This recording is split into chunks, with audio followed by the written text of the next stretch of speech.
आज मैं स्कूल और शिक्षा के दो ऐसे पहलू पर बात करने वाला हूँ जिस पर ना मीडिया बात करती है ना सरकार बात करती है। चलिए शुरू करते हैं।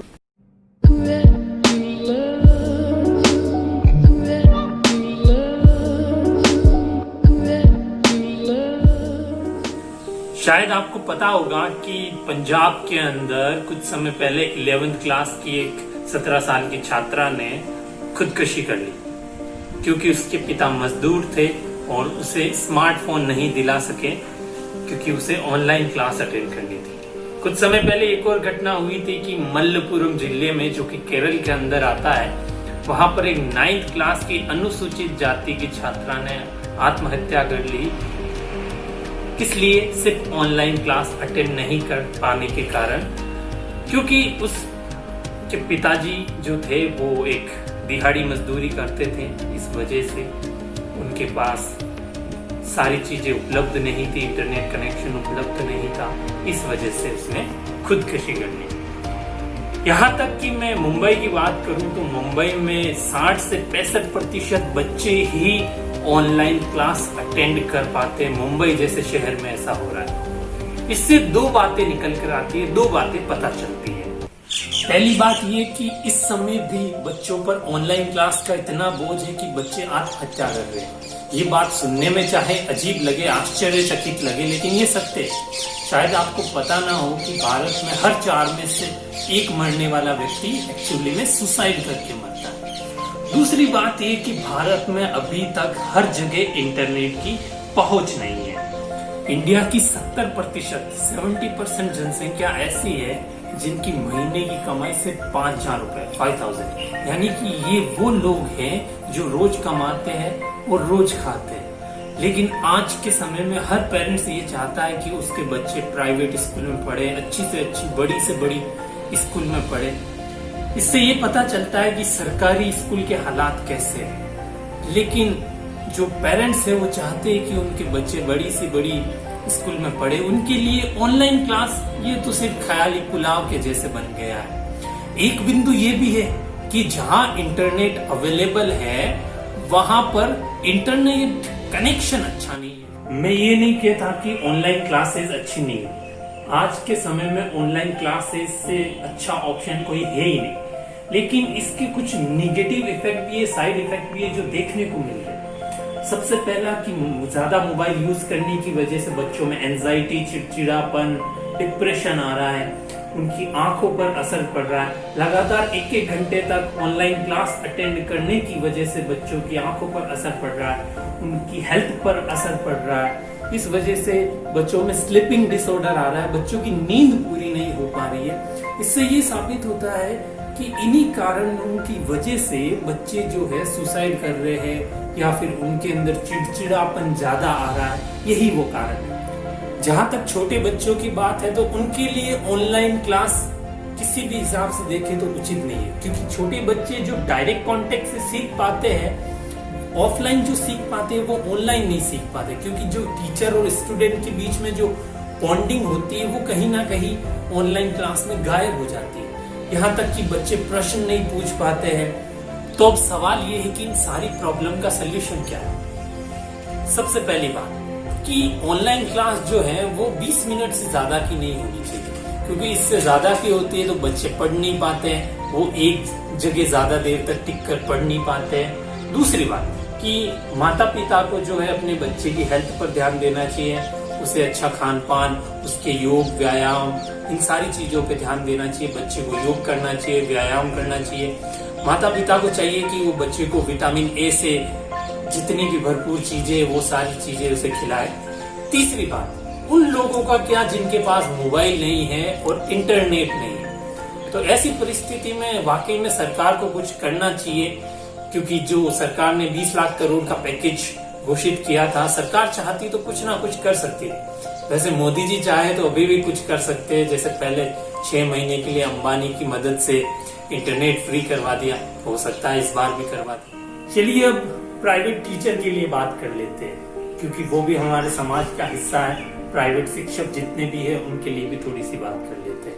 हम हर साल 5 सितंबर को शिक्षक दिवस मनाते हैं, लेकिन सत्य ये है कि ना ही 5 सितंबर के पहले, ना ही 5 सितंबर के बाद शिक्षकों को याद किया जाता है। बस वही एक दिन होता है जिस दिन थोड़ा सा सम्मान सिर्फ दिखाने के लिए कर दिया जाता है और लोग भूल जाते हैं। क्यों ये गोदी मीडिया प्राइवेट शिक्षकों की दयनीय अवस्था को दिखाने की कोशिश नहीं करती?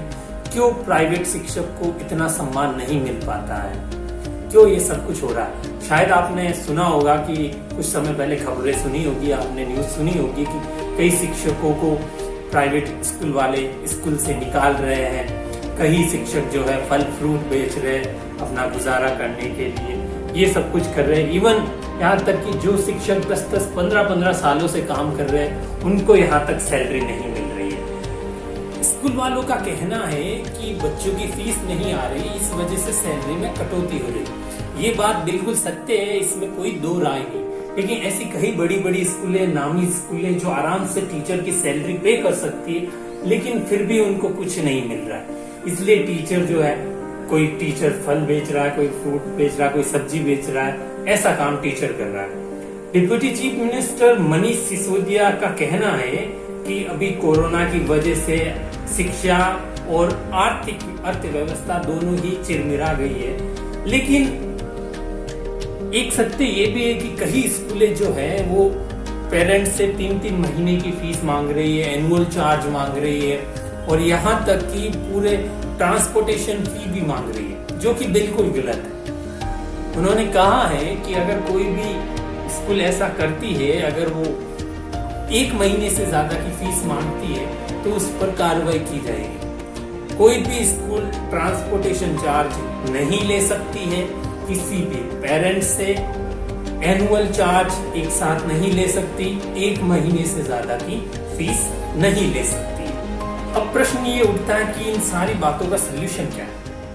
पहली बात कि जो स्कूलें एक टीचर की, एक शिक्षक की सैलरी देने में समर्थ है, उन्हें सैलरी जरूर पे करनी चाहिए। अन्यथा हो सकता है कि जो एक शिक्षक की डेडिकेशन, लगन होती है स्कूल के प्रति, विद्यार्थियों के प्रति, वो कहीं गुम हो जाए।